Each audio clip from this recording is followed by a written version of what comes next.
Okay, let's get 8.3 going here. So 8.3 is matrix operations.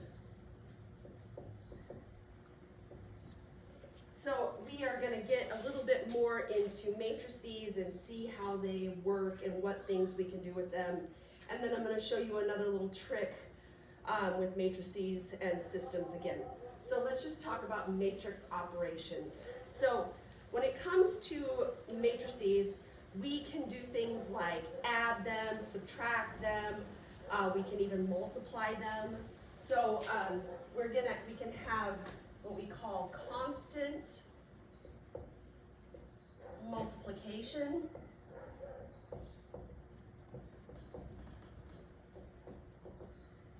We can add or subtract.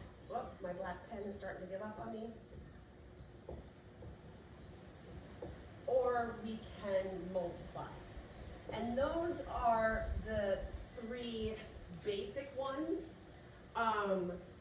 Then there's a couple more, but then there's one more that we're going to look at that's only used in matrices, so that one kind of comes in its own special section.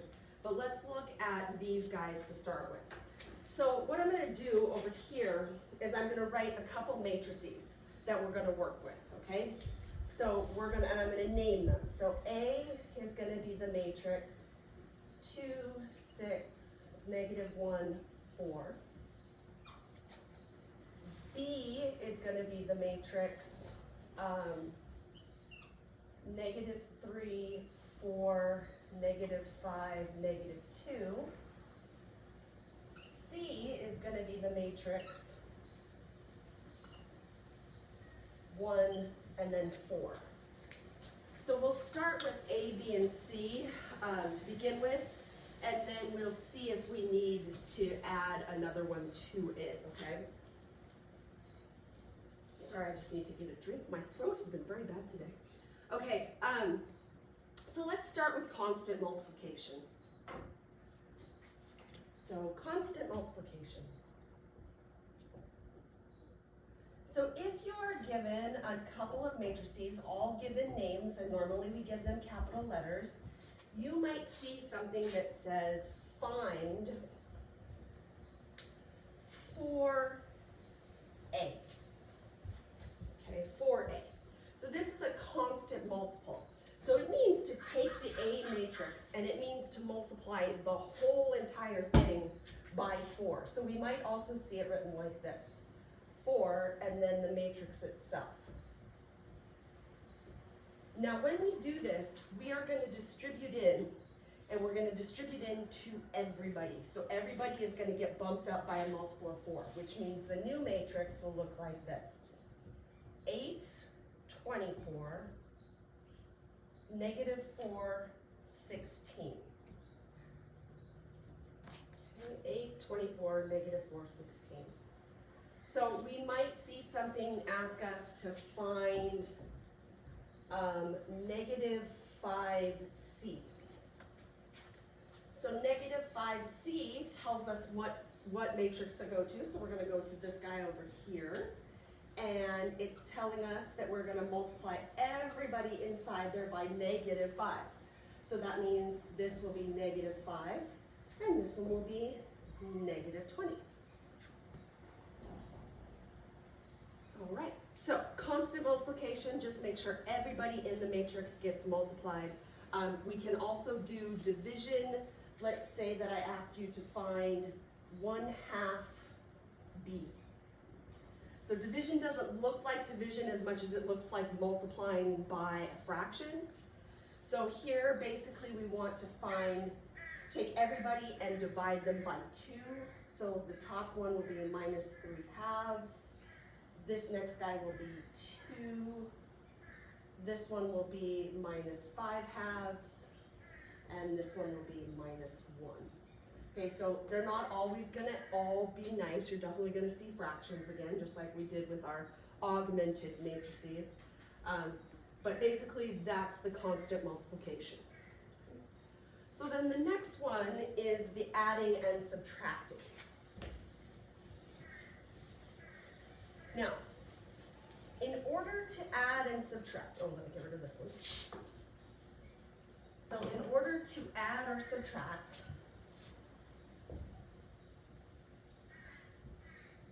one thing that we must pay attention to is the matrices must be the same size. So matrices must have the same dimension.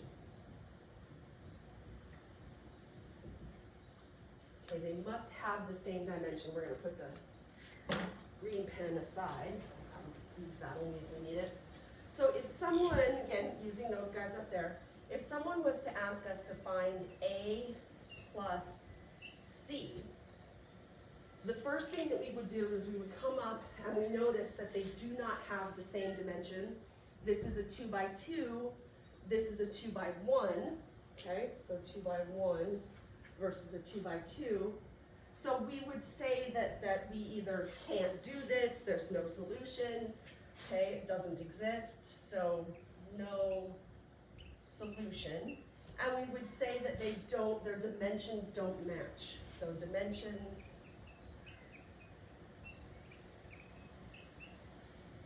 don't match. Okay, so that means in this case, we can't add those. So the only two guys that we're going to be able to put together are going to be the A and the B. So let's see what I can give you with the A and the B. So let's say that I asked you to find A plus 2B. So I'm going right in there and making this a little bit more difficult. Okay, so here, not only am I asking you to do an addition problem, I'm also asking you to do that constant multiple on the B. So what I would do is I would write these two guys down. A is going to stay the same, 2, 6, negative 1, 4, plus. And then I would write down what it is that we are actually adding by. So multiply in the 2. So that's going to be negative 6, 8, negative 10, negative 4. Now, they are the same size, and when they are the same size, it works exactly the way you want it to. This 2 is going to get together with the same guy in the same spot, so we're going to have 2, and then it's going to end up being minus 6, so that's minus 4. The 6 is going to add with the 8, so 14. Negative 1 minus 10 more, negative 11. And then 4 minus 4, that gives us a 0. So there is an addition problem with that constant multiple in there as well. Let's look at a subtraction problem. So let's say that we were given, let's go 4b minus a. So again, I always think that it's easiest to write them out, especially if there's a number multiplying.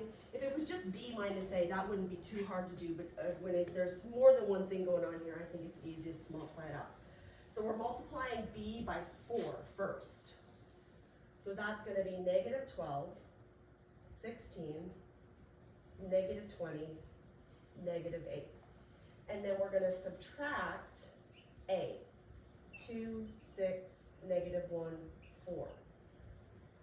But here's the problem with subtraction. It gets very easy to forget that this subtraction gets distributed to everybody inside there. All of them get a subtraction. So when we go to solve this one, it's going to be negative 12 minus 2, which will put us down at negative 14. Then it's going to be 16 minus 6, which will put us at 10. Now here's the one that's going to get you, if anyone gets you, negative 20 minus a negative, so plus 1. Negative 20 plus 1 puts us at negative 19, and negative 8 minus 4 more puts us at negative 12. So remembering to distribute that guy in is what we are looking at. So those first two, the constant multiplication and the adding and subtracting, they work exactly the way you want them to. You just have to remember to distribute into the whole matrix, all terms in the matrix.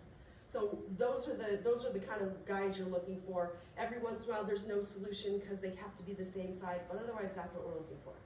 So let's take a break here, and then we'll come back with part 2 and we'll look at multiplication because multiplication is more difficult. Okay, so let's do that. Stop this guy.